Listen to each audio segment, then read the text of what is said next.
Assalamualaikum warahmatullahi wabarakatuh. Alhamdulillah, kita telah menyusuri perjalanan menaiki kereta api daripada kota Madinah ke kota Makkah melalui masa 2 jam 55 minit. Dan sekarang kita akan terus ke hotel untuk siap sedia pergi ke Masjidil Haram. Para haji dan hajah, bila kita melakukan tawaf, pastikan bermulanya tawaf di penjuru sudut Hajar Aswad. Pastikan kita punya aurat terjaga. Lelaki disunatkan itibak sebelah kanan dan mulakan di sujud Hajar Aswad dengan istilam. Selesainya tawaf kita 7 pusingan tadi, saya syurkat untuk kita solat sunat tawaf di belakang kawasan makam Nabi Ibrahim, dan seterusnya kita akan melakukan ibadah sa'i antara Bukit Safa ke Bukit Marwah. Okey, kita berada sekarang di Bukit Safa. Tuan-tuan boleh lihat lain di kaki kita, iaitu lain yang menunjukkan arah kiblat. Di pertengahan jalan kita akan melewati satu kawasan yang berlampu berwarna hijau. Disunatkan berlari-lari anak kepada orang-orang lelaki sahaja. Kita berteruskan dengan rukun yang keempat, iaitu tahalul. Sekurang-kurangnya 3 helai rambut. Alhamdulillah,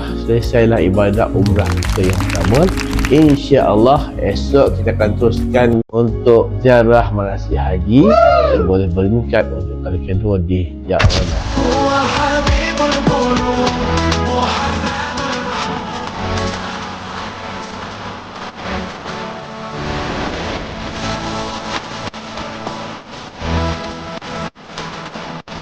Bukit Jabasu tu dia. Ni yang dia tutup sekarang ni sebab apa? Dia buat jalan baru, trek baru. Trek lama tu dah tak pakai. Buat trek baru untuk ke Jabasu. Kalau saya naik mungkin 2 jam setengah. Kalau hujan aku 2 jam kot. Dari sini dah kita lihat macam mana Rasulullah dan sahabat yang bernama Abu Bakar Siddiq naik ke atas bukit sana. Rasulullah naik umur pada 53 tahun. Okey, Abu Bakar 52 tahun, beza setahun dengan Rasulullah tu muda.